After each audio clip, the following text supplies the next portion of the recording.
Hi guys, welcome to the Revive Stronger podcast. This is the improvement season, and we've got through quite a number of these. I think we're over number 50 now, aren't we? So bear with us today because Pascal's not feeling his best. I have actually got over, I think my voice is now less sore and less deep, but I kind of enjoyed the deepness for a period of time. So yeah, bear with us this week, but we're going to go over our week. So I'll let Pascal briefly just go over kind of, how he's feeling at least. Nothing really happened throughout the last week. Nothing worth mentioning. Training is going well. I mean, progress is still happening. Back is still there.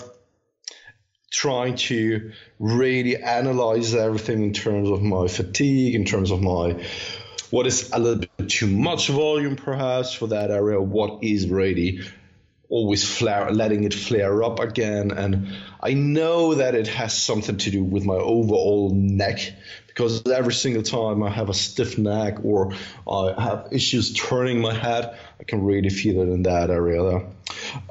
So nothing new on that front. And in regards to my well-being here today, I just woke up, had massive stomach cramps. I was then on my way to the gym already. I needed to turn around because I could feel, okay, this is not going to be a productive session. And all I would do would be digging a hole into my fatigue. Junk volume.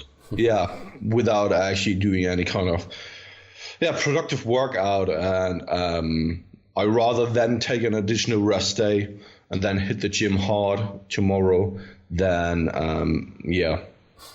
try all I can here today, with me knowing that it's not having the best outcomes. And actually, so to speak. I commend you for that, because it's something, and it's probably something you haven't developed like overnight. It's something that you've over time and maturity you've been able to take that approach. I still struggle with it. If I feel like there's an inkling I can get to the gym and do an overloading session, I'll grasp every opportunity. I know it's short-sighted. The thing is that I did it so often in the past. And when you're training for hypertrophy, I think you can easily get away with it a little bit more frequently than for powerlifting.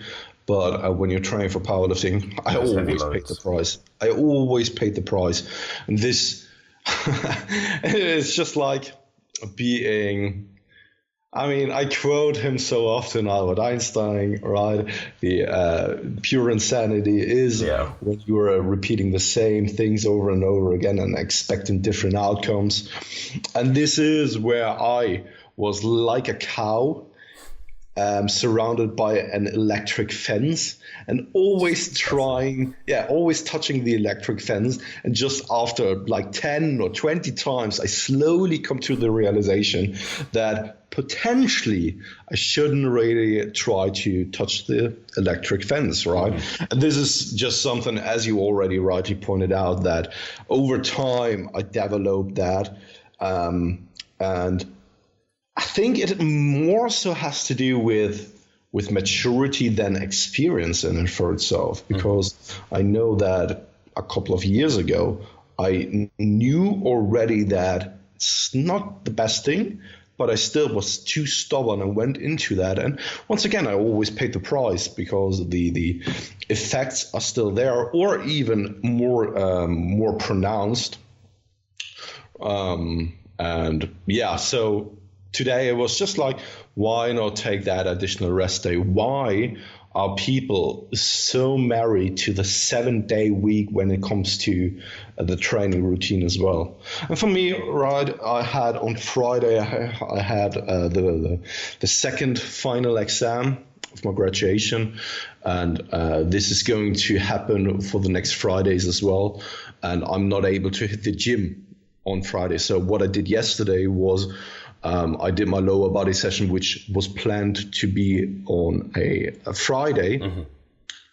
And so I didn't really have that planned rest day between the lower body session and the beginning of the new week. So it could potentially be that, this is also an effect or plays a role in that I just feel a little bit more Yeah. And that it's not only because of the stomach cramps, but I got up in the morning and was just like, yeah, totally smashed. And I changed it up also a little bit in terms of my second lower body session day, because for a long period of time, I did like leg extensions and hamstring curls. Mm-hmm.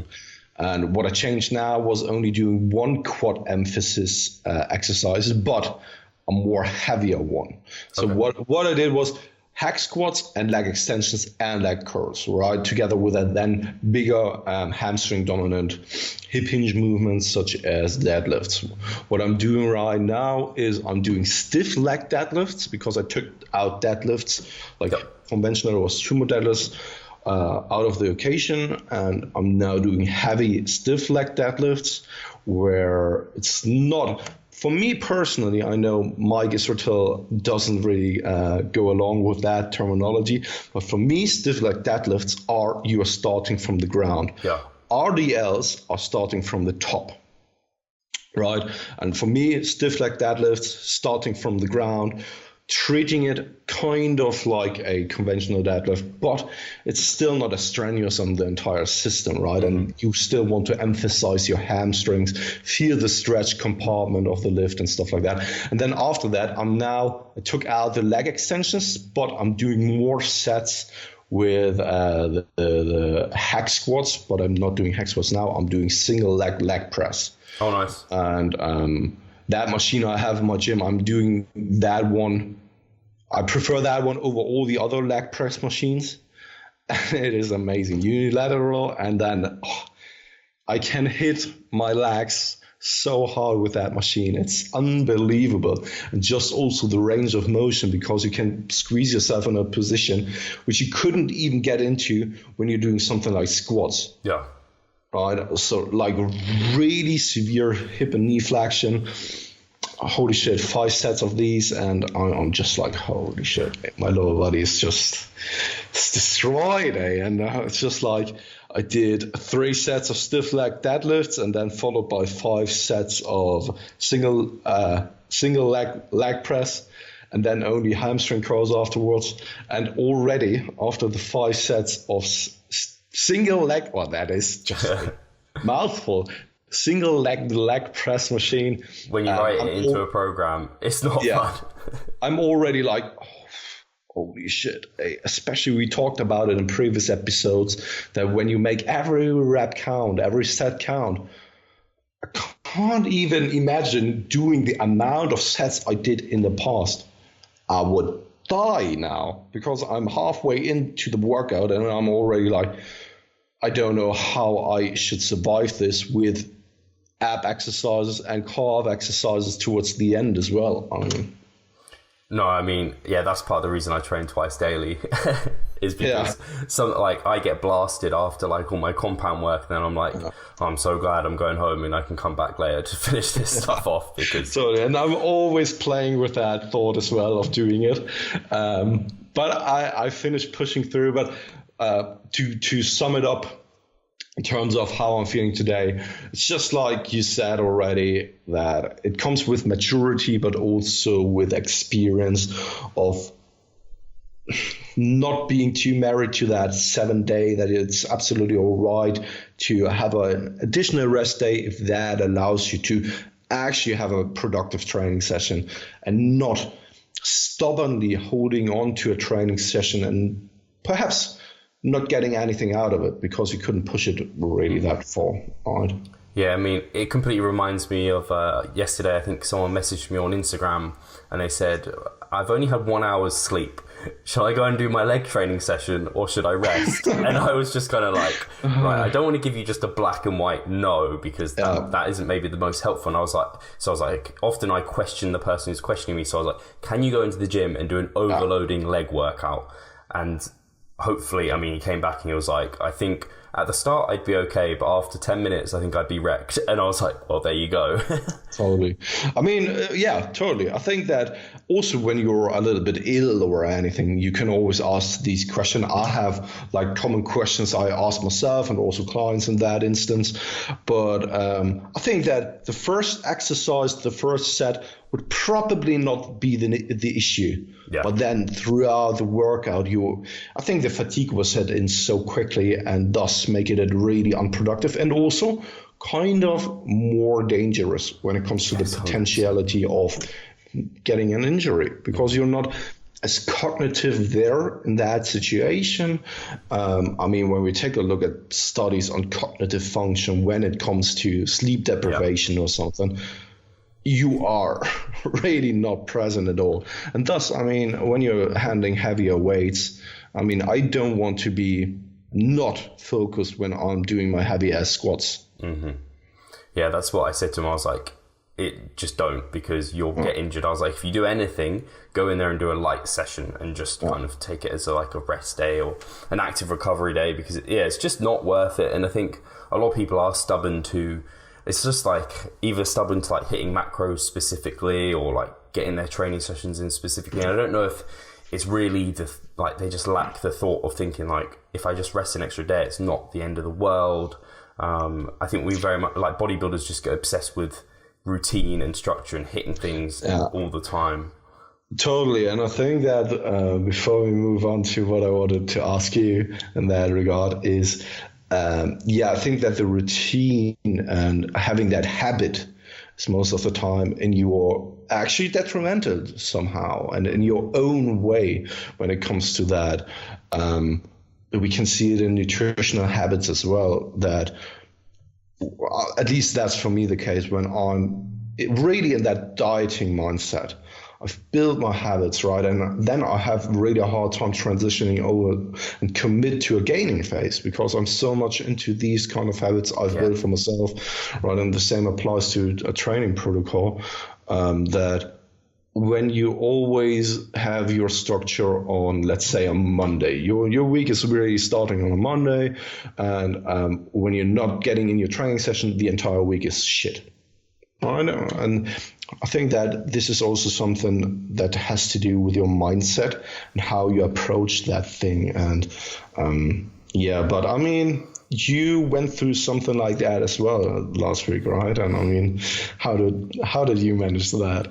So yeah, it's a bit weird, really. Some of the listeners might know what an exertion headache is, and this is self-diagnosed, guys. So I don't absolutely know this is what it is, but all the signs, all the symptoms completely go line with what an exertion headache is. So it was actually just completed week 3 of my last massing mesocycle that I'm doing now. And it was in week 1 that this exertion headache came on. So it was my last leg session of the week, doing Bulgarian barbell, Smith machine, split squat superset with Smith machine, which is another horrible word. We're just throwing around with the worst names for the exercises today.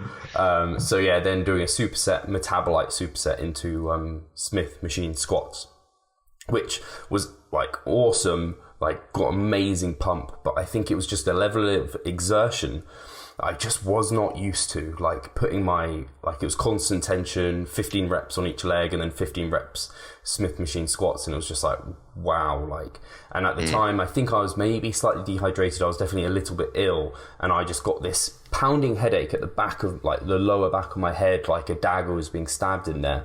And I was that must, I'll just work through it because it must just be because I'm not feeling my best, and it's just a headache, it's not like an injury.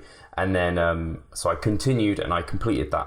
I did 3 sets. I definitely didn't need to have done 3 sets of those for the first week. That's a lesson learning, because I was sore for 5 days. I was 5 days afterwards in my legs, which is just nuts. I did that. And the headache actually went, so I didn't experience any more. There was no kind of dull aching afterwards. And then it was completely free until next time I went into that session. I did the same movement. I was completely free of all headaches until I did that superset again, and it came on. And I was just wow, this was worse, this headache.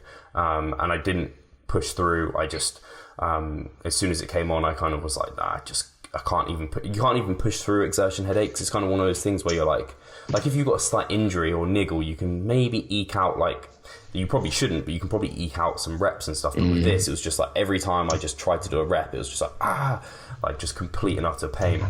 And after that, I ended up having kind of like a dull ache and pounding in the back of my head and like just over myself. And it really tires you out. I think anyone who has migraines or headaches, like they cause so much fatigue just generally in your head, because you're just like, oh, I just feel so drained all the time.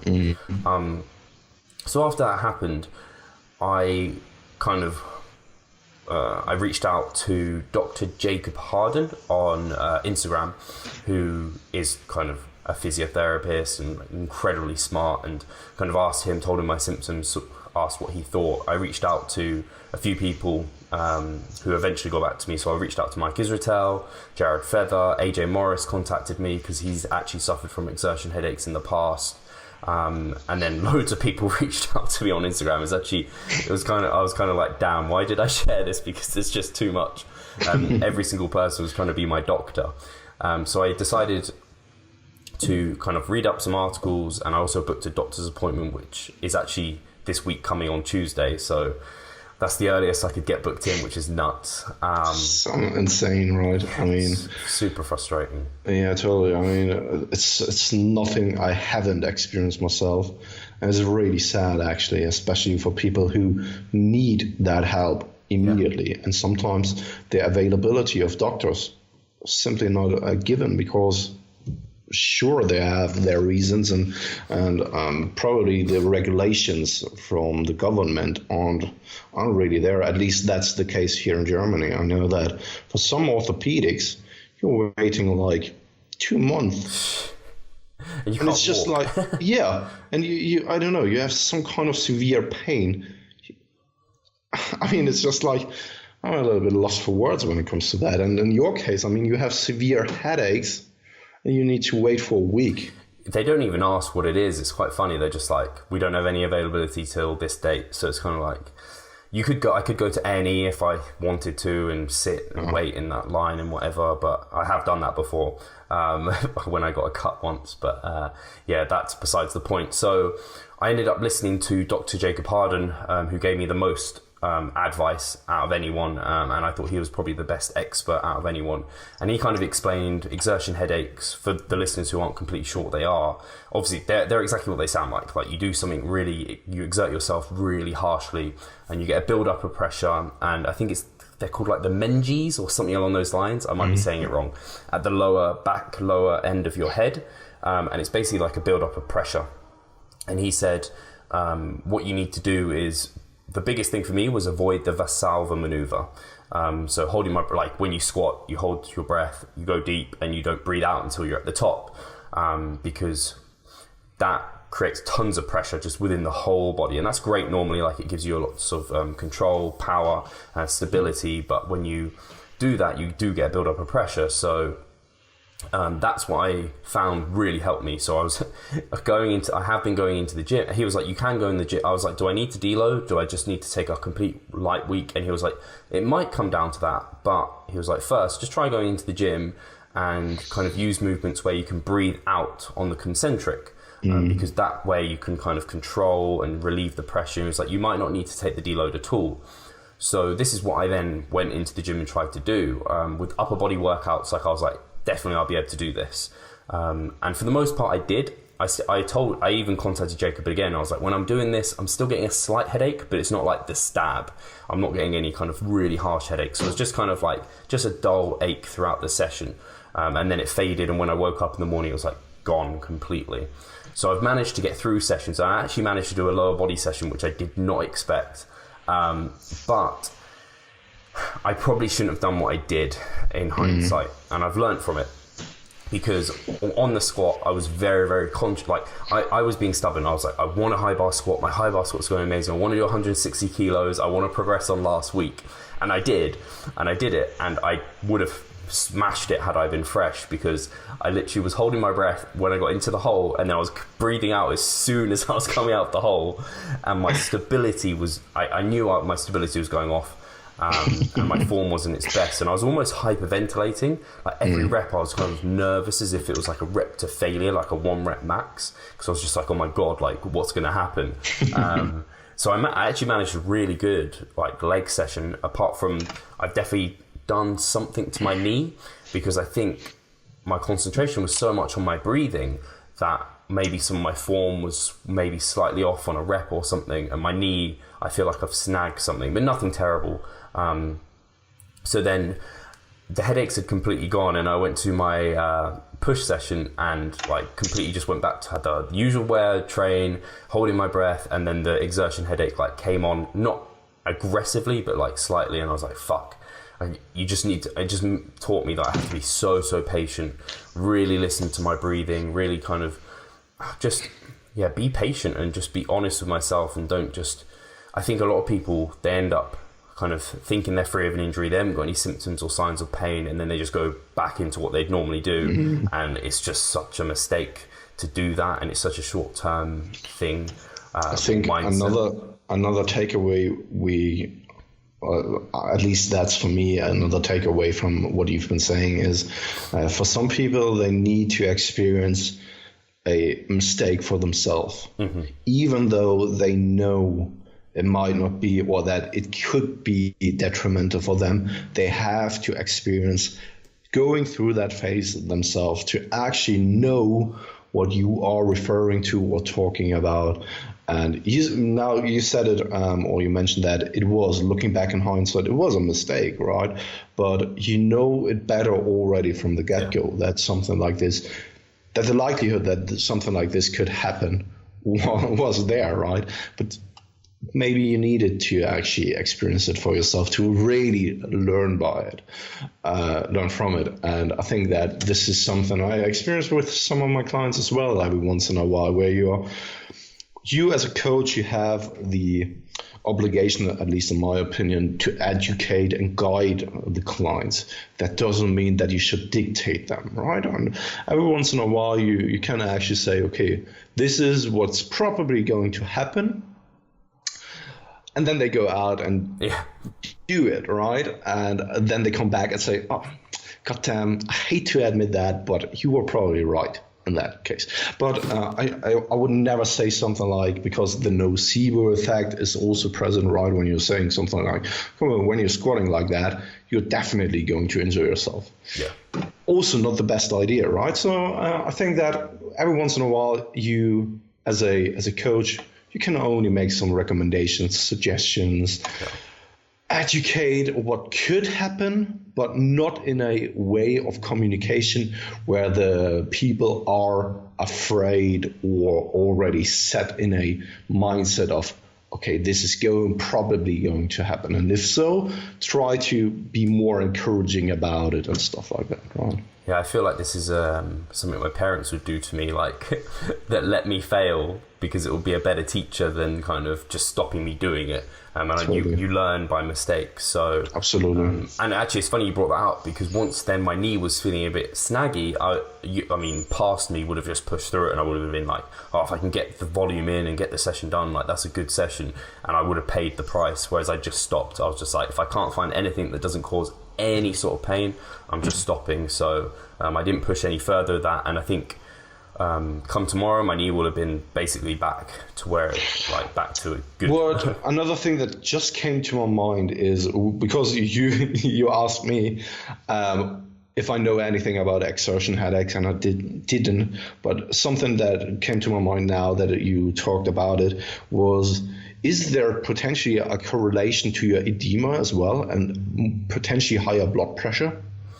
I don't know. It's interesting because obviously I had to be careful because I've had a bad head injury in the past. So when I get these headaches, like, it's not just like anyone getting a headache. It's someone who's had like a pretty bad injury to their kind of brain and everything before. So I have to be careful there. But Dr. Jacob didn't say anything about kind of, I don't know. It is related to blood pressure. So because basically I had to take double rest time between sets to let my heart rate come down so I could do it. Yeah, and I mean, because your edema is pretty severe every once in a while, and this in conjunction with the metabolic stress work you've been doing, it could potentially be that you were holding to a lot of water, and thus your blood pressure has risen along the way, and it might be something to look into as well. I mean, I think it could be, had I had edema. I haven't actually told you this, Pascal, but for any of the listeners, I kind of have bad control. Like I had bad edema quite often, but ever since I came home from my family on Easter, I've had no edema. Like it's just been completely clear. Like not even like days where I've had some and days where I've had none, which is very often how I go. It's just been completely clear. It's really strange. It's actually really nice. I realise how much it affects me and affects my confidence. Because yesterday I went out and I wore like shorts for the entire day, and I wouldn't do that if I had edema. I just would feel really self-conscious that everyone would be looking at me like I have massive cankles. That's really good to hear. Also in conjunction with the exertion headache, that then there's a high likelihood that it's not correlated and stuff, which is a good thing, right? I mean, now you can actually pinpoint it to all the steroids you're taking, to the D-ball and stuff like that, which is a good thing. Oh God. No, just to be really clear for the listeners, but I think we don't need to actually say that out loud. That we're natural. I mean, look at us. It would be pathetic actually if we were on steroids and be like the size we are right now. Yeah, although there's a lot of guys that are our size and who are on it, so yeah, but then they are also doing it for only aesthetics or something like this. Yeah. It's just, oh God, he's ridiculous. Sorry. No, it's all right. There was, when I spoke to Jared, he talked about caffeine and kind of was I taking like pump products before workouts, because that could elevate blood pressure and cause those kind of type effects, because he's had that with clients. So I definitely think that could, like, you're definitely right on the money with that. And I was like, I have like one coffee in the morning and that's all I have. So no, I don't think it was related to that. So yeah, I think next week's going to be like my overreaching week, but I don't think it probably will be an overreaching week. I think I'll probably end up just trying to kind of maintain or progress slightly on last week, and then hopefully another week of taking it very, very carefully. I'll be able to push it the week after, which again is being flexible with your plan, with your program. We might say we like a certain accumulation to deload paradigm, but it's not something we always do. And actually, on the note of you saying with clients, and sometimes they have to learn, often it will be in the program to like deload next week. But I always tell them, check in with me, check fatigue levels, see how we're going. Can we progress for another week, or do we need to take that deload?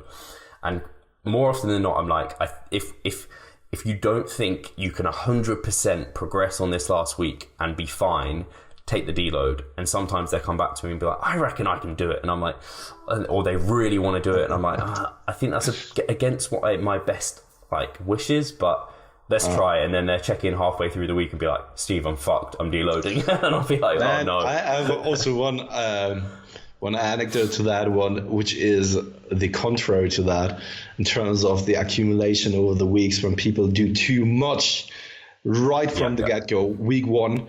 Because on paper, it looks, especially when you're doing something like a 6-day split, I don't program a lot of volume anymore. And then a workout can actually only last like 30 to 45 minutes, which is then they come back and feel like that it wasn't challenging at all.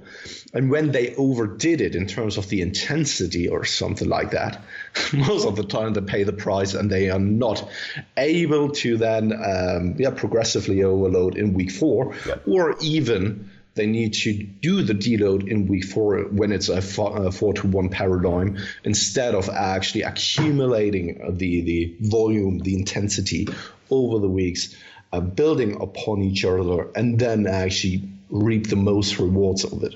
Yeah, I completely see that. I see that with loads of trainees, and I see that with myself, how I used to train. I used to just kind of go in with like 99% of all my effort, and then like I'd accumulate like 0.5% over the next like couple of weeks, and then have to deload. So it'd be like boom, and then this tiny little bit of progress, deload, and then it was like boom. And I see people do it all the time actually, where they're like, people are trying to put off deloading and put off taking rest. So they're like, all right, I'm going to accumulate and progress at the slowest pace possible, so I can just at a snail's pace train really hard all the time and gain tiny, tiny amounts. And like for some people who are very advanced, that might be quite appropriate. But for people who are like lesser advanced, like I think they're trying to not deload for the sake of, it's just not a fun experiencing deload for a lot of people. They just us maybe we've talked about it tons, psychologically attached to training hard all the time, and I really liked Mike when I think it's a podcast we've already got out where he kind of talked about milking out easy gains. I think that's really cool because that's what a lot of people preach is kind of training with the minimum you need to progress, and like those easy gains. Some people completely skip that step of the easy progress, which is once you experience it, you're like, yeah, I mean, it's not the funnest training, but it's very productive training for your long-term kind of results. Absolutely, and in that context, I'm really happy on how things are going for me right now in terms of my knowledge and the experience I gain about myself. But looking back in hindsight, I also regret the time where I didn't have a coach, because I needed to do many mistakes that could have been avoided if I had someone at my side who has done who has seen the mistakes for himself or with other clients. This is, I think, sometimes absolutely avoidable, because you don't have to do the mistakes others have done already, because otherwise we would always spin our wheels and our civilization would have evolved to where we're at right now, because it was always building upon the inventions and the discoveries our ancestors have made, right? We always learn from what has been discovered. This is how science works as well, right? We have a new scientific paper or some fundamentals, and we build upon this knowledge, and we actually test the hypothesis that have been discovered, retest it to actually confirm it or to disprove it, right? And the same applies to my own training as well, that I regretted somehow that I haven't had a coach at my side like all the time, because right now I get slowly to a point where I'm like, okay, slowly I get a grasp on what is really working for me. But it took me a long time of trial and error, unfortunately. Yeah, I think at least when you're a bit newer to everything, I think having a coach can be so helpful, and people underestimate it. It's kind of like, I don't know about you, Pascal, but I learned to like squat, deadlift, bench press off YouTube videos. Yeah. But if I actually had a good coach in person teach me those, I could probably get them down in like a week. Whereas for me, it took years. That's like such a long process to have got such a simple thing. Well, fairly simple thing down. Even a more or better example would be the Olympic weightlifting things. You would never be able to perfect them by yourself. No. Because there are just marginal things you can't really feel. Someone else has to make you aware of them. Mm-hmm. It's funny because I just had a check-in here in the morning from one of my clients, and she, I think last year or 2 years ago, she participated at a seminar with Dmitry Klokov. And it's funny because there was this one part of the lift at the beginning when she initiated the pull, where she moved like only 2 centimeters, and he always said, no, that's not correct. No, that's not correct. Do it again, do it again, do it again. Like over and over and over again, only like 2 centimeters of movement. And that was already a mistake, right? Yeah. And Olympic weightlifting lifts are so complex that for an untrained eye, such as you and I, who aren't really professionals in that area, we wouldn't see the minor flaws, right? And thus it's so important to have someone at your side who's doing it since like 20, 30 years already, and who can detect like the small errors you're making. Because other than that, you are ingraining bad habits, and it's then so hard to get rid of them. This is something I did in the past for my squat, for example. I ingrained such a bad technique over years, and it took me ages to correct these kind of mistakes. Mm-hmm.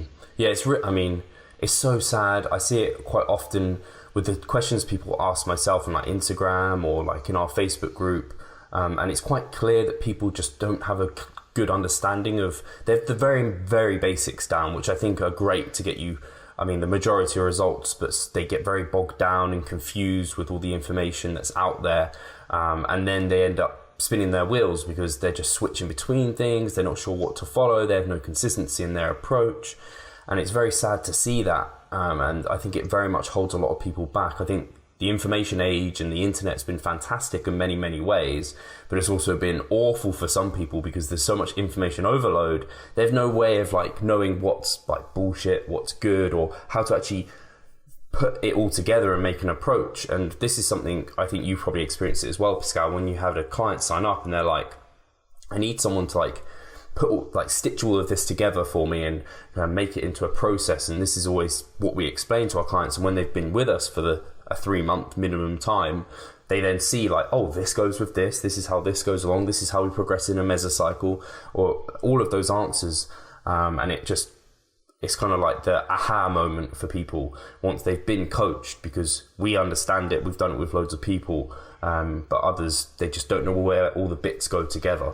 Yeah, and I think that in that scenario, it's also that it could be a kind of a curse when you think you know things already, but actually you don't know anything, right? That is, I once shared a video with you, Steve, that was talking about the level of competence. Yeah. This is a term being used by Warren Buffett. For those who don't know, Warren Buffett is one of the most known stockbroker. I don't know if he was a stockbroker, but he was quite active in the stock market and still is, right? And he was talking about the level of competence for the people. There are 3 stages. So the first stage, you have no idea about a specific topic. No idea whatsoever. Then you get started, dive into the topic itself, learn a little bit, and you think that you know already a lot.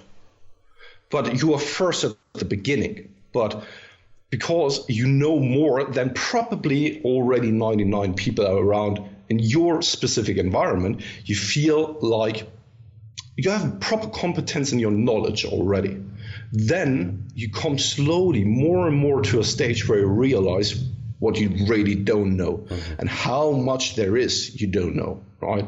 And the more knowledgeable you get, the more you come to that realization that there are so many unanswered questions actually in the world, but also in your area. And there are so many things you haven't any kind of knowledge of and about. And I think that in the day of age of the internet, and especially the easy access to something fitness related, could give you the perception that you know more than you actually do. Yeah. And I've been there myself. I mean, in the beginning when I started to read into things like, I don't know, lean gains and starting strength, right? I was just like the guy who went into the gym thinking that I already knew so much, which was probably the case for when you compare yourself to 90% of the gym population, at least in my gym environment. But I didn't know shit about human physiology, studies, actually basic anatomy and stuff like that, right? It was just touching the surface, but I already had the feeling that I know so much. And I think that in that case, it's really a curse, because you can get so lost in your own competence and level of competence that you think that you don't need to improve or increase your knowledge anymore. I completely see that. And I see it with myself as well. There was a time where I just felt like I knew the answers. And I think you can very much tell the difference between someone who is kind of at that point where they think they know more than everyone, and past that and they're like, I don't know as much as I think I know, with their answers to questions. So someone like Brad Schoenfeld, I always bring him up for this example. Like, he never gives black and white answers. He was always like, he puts in words like this, like rather someone who is at that competence where they think they know more than everyone is like, this is going to happen. Whereas Brad Schoenfeld might put something like, this is probably the most likely thing that's going to happen. And it's just those small words in there that completely changes it. And it's super frustrating for people, but it's the truth. No, absolutely. And especially we can never be 100% certain about things. there will probably always be explanations that we didn't take into consideration. And I always bring up the studies when it comes to climate changes. So recently in politics, we had one guy presenting for our class who is a committee for the international climate, blah, blah, blah. I can't really remember where he actually was from, but he conducted a lot of studies and stuff like that. And he presented it to us, right? And the previous 30 years collected studies, over 30 years of time spent, whether humans are responsible for climate changes, right? And in the beginning, the first 5 years of collecting studies and doing studies, it was like, yeah, but more studies need to be done to actually give us an idea of whether humans are responsible for climate change or not. After 10 years, they could already say something like, it seems likely that humans are responsible for climate change, right? And after 30 years, it's not even black and white. Now it says, what was it again? There's a high likelihood that we can be quite certain that humans play a major role in change of climate changes. Wow. Are responsible for it. But even then, after 30 years of only studying one specific area with hundreds upon hundreds of studies, only looking at that correlation between humans and their impact on climate change, it's not even a black and white answer. Right? And it's just like goes to show that even in something like that seems to be so clear after 30 to 40 years of study, especially with such a big magnitude, it's not like exercise science, which only plays a role for, I mean, let's be real, not for that many people, right? But climate change can have, has an impact on everyone on the world. Yeah. I mean, I can't even believe, and perhaps I'm a little bit pedantic, but I can't even believe that there are people still saying that climate change isn't happening. Yeah. I mean, unbelievable. But anyway, that's a different topic. Talking about politics can always be a little bit complicated. But I mean, even in that, with that magnitude of studies, they didn't give out black and white answers. Mm-hmm. Yeah, I mean, even down to, well, you see it with supplements all the time, like, there'd be something come out like fish oils. Most people see fish oils as something very beneficial, and most people should be supplementing with if they don't get a fatty fish in the week. And then you'll see studies coming out saying how fish oils are bad for you. And there's always going to be mixed things with things like you can't 100% say everyone should be taking fish oils.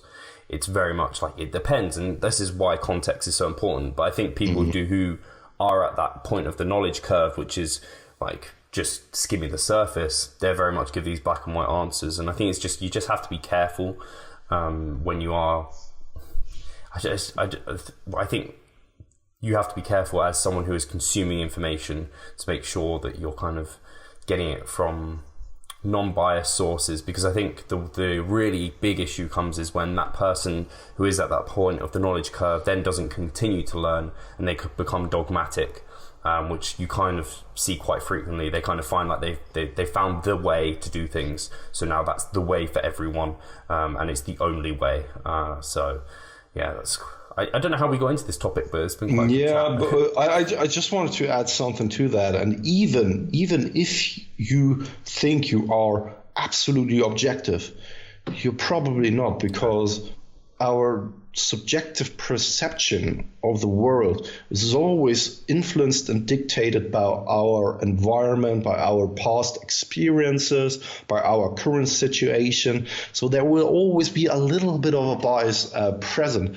Eric Helms put it out quite well that when he conducted or reads into protein studies, he most of the time needs to remind himself not to be overly biased and be like, we know already that protein isn't harmful. Yeah. Why do you tell me that, right? But then he needs to take actually 2 steps back and try to be as objective as possible, because yeah, even people like him who are conducting studies and who are researchers and scientists need to remind themselves that biases can play a major impact on how you perceive and how you see things, and it's also hard to actually get away from the biases. Incredibly hard, and that's why I'm so actually grateful for the podcast and be able to talk to a host of people and like get many different viewpoints, and then doing the roundtables. That's why they're so good, because you have people with different biases towards different areas, and then getting them to actually talk on a subject is super valuable, because that's when you you then get to make up your mind. And I don't know, I think it's better to hear both sides of the coin than I'd hate to see an argument straw-manned or anything along those lines, which is just like the worst thing ever, because then you end up buying into your person even more that you have a bias towards, and you end up hating something that you don't actually have the right understanding for, which is just like the worst thing. And I think most of the time this is only because of your emotional attachment to a specific thing. Probably I could imagine that it is because you spent or believed in a thing for such a long time that when you realize that perhaps you were wrong over the previous 2 or 3 years, it can be a really hard thing to swallow. This is, I think, where emotions come into play. And emotions, when trying to be objective, are never actually beneficial. No, not at all. I've been there. The only thing I can really think of where I've been there myself is with less so with training. It was more with nutrition, in that kind of I was very much clean eating, and when If It Fits Your Macros, and I came and learned about that, I was just like, no way. I slowly tried it and transitioned there, and it was all okay. The only thing with training I can think of is like squat, bench, deadlift. I just thought they had to be done. It's just like, I have to squat low bar because that's what I do. And it was just like, I don't have to.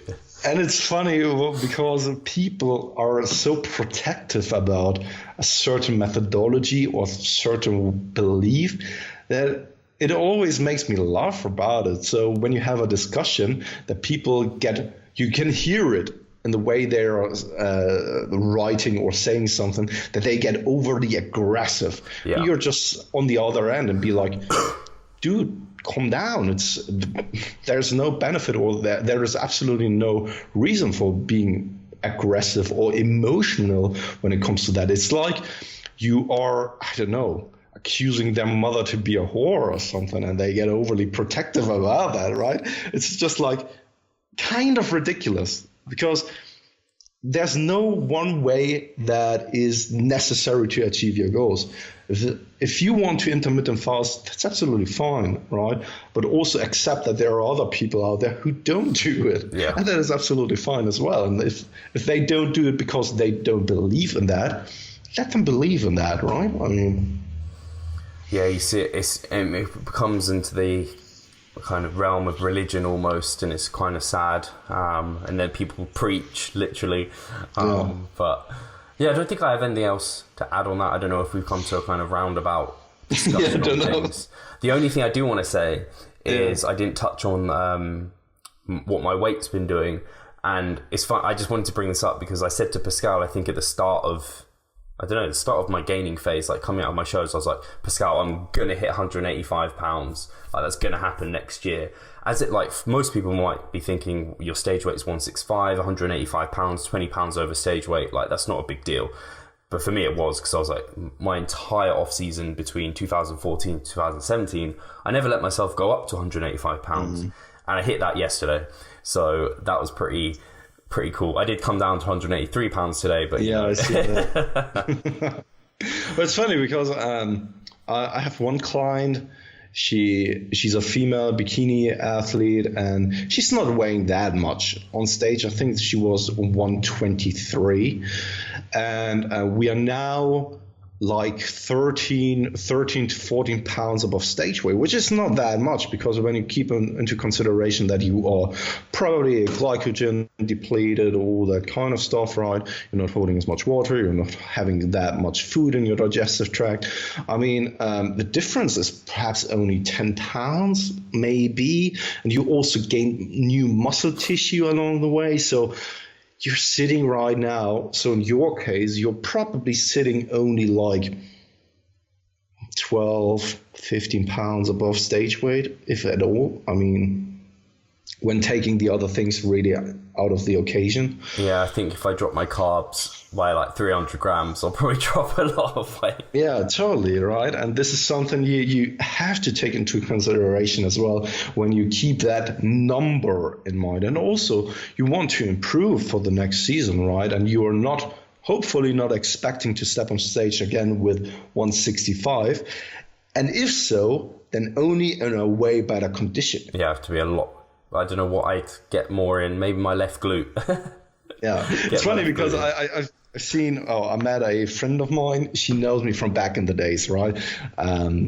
So she still knows me when I was only weighing 64 kilograms and stuff like that. I was that skinny fat guy, and she was asking me out of curiosity if it would be possible for me to get to that weight again. And I never thought about it. And to be honest, I think I couldn't actually go to 64 kilograms without sacrificing a lot of muscle mass. Oh, yeah. With my predicted stage weight, it was at around 70 kilograms. And I don't think that 64 would even be in the books for me anymore. And that was during a time where I wasn't shredded or stage ready with 64 kilograms, right? And it's insane to really think about that I was weighing like, I think it's 6 or 7 years ago now, that I was at a weight which I couldn't really achieve now anymore without sacrificing a lot of muscle mass. That's nuts because literally that same period of time I was weighing the same when I came out of hospitals, like that similar sort of time, and I was weighing very similar amount. And I think neither of us could get there without we'd die if we didn't lose any muscle mass. Yeah, totally. It's absolutely insane, and I never really thought about it. And that just goes to show how far you've actually come. Mm-hmm. No, I love it, and sometimes you don't realize how far you've come until you really look back and you appreciate. So many people undersell themselves almost in that they don't compare themselves. Like it's you versus you. It's your journey and where you've come from, what you've done. And it's really sad sometimes to see people get really disheartened with their own results. It's kind of like, but you're not comparing your apples for apples. You're comparing yourself against someone who's elite or has been training another 20 years longer than you. It's important. Not only that, but also when there are times where things aren't going as planned and you're not making the visual changes in terms of gaining muscle mass or losing weight, but you're maintaining, that time isn't wasted. You're still doing so much for yourself. There are still physiological changes. You might not see them on a day-to-day or week-to-week basis, but you're still going through a lot of changes when you are training and stuff like that. And also from the mental perspective, I mean, bodybuilding and strength training gave me so much. When I look back to that time where I was weighing 64 kilograms, I was a completely different person.